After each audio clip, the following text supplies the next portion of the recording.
Breaking tonight, a mass theft at the Neiman Marcus downtown, and just before that, a smash and grab on the south side. The incidents come as protesters take to the streets following Kyle Rittenhouse's acquittals in Kenosha. Many people demonstrating tonight upset over the verdict in that case. Tia Ewing live tonight with more on the situation unfolding right now downtown. Tia.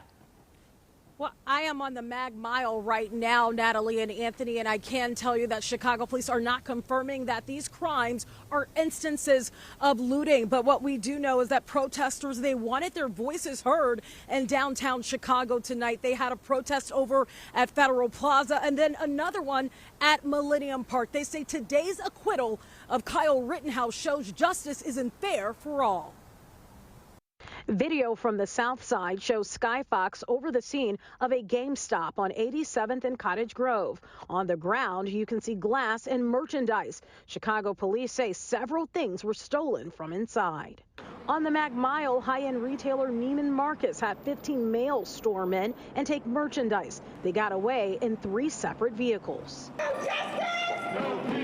While the crimes are unfolding, protesters were in the streets of downtown Chicago calling for justice after the Kyle Rittenhouse trial in Kenosha. Terribly upset. This sets a very dangerous precedent because since he's not guilty on all 4 counts, this man went up there from Illinois to Wisconsin with an AR-15 with the intent to kill. At one point, you could see protesters stop traffic on Michigan Avenue. They believe the acquittal was unfair and shows the justice system isn't just for all. In solidarity with Jacob Blake and his family, in solidarity with the families of Anthony Huber and Joseph Rosenbaum, true heroes. They are heroes. They put their lives on the line to protect their fellow protesters from a racist, white supremacist vigilante. And we are out here on Michigan and Superior tonight. I do want to point out the fact that there has been definitely a stepped up Chicago police presence across the city. We were in the Loop earlier. We're on the Mag Mile now, and definitely you can tell a difference. And at some points we've noticed police just move in an instance with their lights going and definitely their sirens blaring. Of course, we'll continue to follow the situation in downtown Chicago. But in terms of looting, again, that has not been confirmed here in the city of Chicago. And so far, it seems to be overall peaceful. Live on the Mag Mile tonight, Tia Ewing, Fox 32 Chicago. We, the jury, find the defendant, Kyle H. Rittenhouse, not guilty. As to the 4th count of the information, Anthony Huber, we, the jury, find the defendant, Kyle H. Rittenhouse, not guilty. As to the 5th count of the information, Gage Grosskreutz, we, the jury, find the defendant, Kyle H. Rittenhouse, not guilty. Members of the jury, are these your unanimous verdicts? Is there anyone who does not agree with the verdicts as read? The Nation watched today as Kyle Rittenhouse learned his fate. The 18-year-old collapsing in the courtroom as the jury acquitted him on all charges. Things have been peaceful in Kenosha tonight, but tensions were high outside the courtroom immediately following the verdict. Dane Placco is live in Kenosha tonight with more. Dane. Yeah, and even at this late hour, believe it or not, there are still some people on the front steps of the Kenosha County Courthouse. Take a look back there, about 15 people or so, a couple waving signs, one with a flag. Nearly 9 hours, though, after the end of a trial that roiled this community and this country.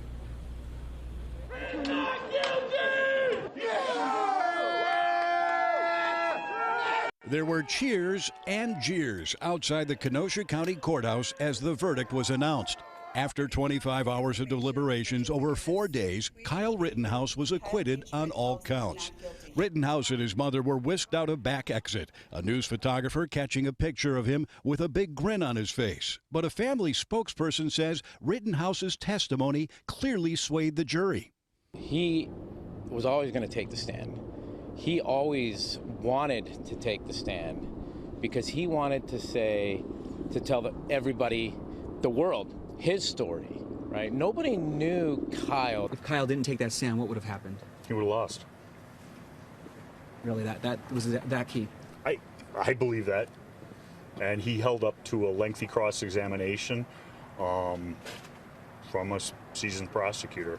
But families of the victims are devastated. The parents of Anthony Huber releasing a statement saying, "We are heartbroken and angry that Kyle Rittenhouse was acquitted in this criminal trial for the murder of our son, Anthony Huber.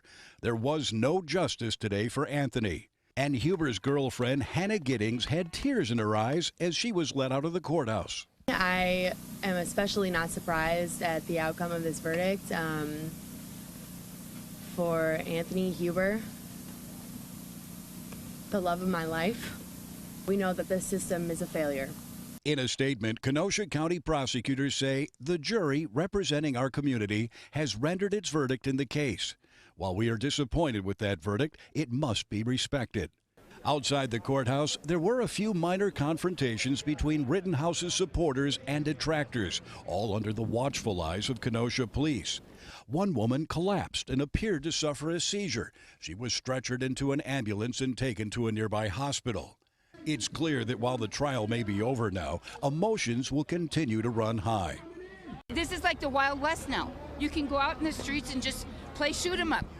I'm a self-defense guy. I believe in self-defense. It's a 1,000-year-old right, and I feel it was vindicated today. Now, about an hour ago, there really was nobody in front of the Kenosha County Courthouse. As I mentioned, about 15 people. Some protesters are coming back to the scene right now, although it does remain peaceful here. And a couple hours ago, I checked some of the restaurants and bars in downtown Kenosha, only a couple of blocks from where we're standing right now. All of them open and seem to be filled with customers tonight. Live in Kenosha, Dane Placco, Fox 32 Chicago. Back to you. Dane, thank you. And more reaction tonight from the Biden administration. Vice President and former prosecutor Kamala Harris spoke about the verdict. The verdict really speaks for itself. As many of you know, I've spent a majority of my career working to make the criminal justice system more equitable, and clearly there's a lot more work to do. Earlier today, President Biden says he accepts the verdict and asked people to be peaceful. Governor J.B. Pritzker issuing a statement saying, in part, carrying a loaded gun into a community 20 miles from your home and shooting unarmed citizens is fundamentally wrong. It's a tragedy that the court could not acknowledge that basic fact. Also today, the Illinois State Rifle Association issued a statement saying, in part, the decision today is a significant victory for the right of self-defense and for the Second Amendment. The jury has affirmed the basic right of self-defense for all Americans.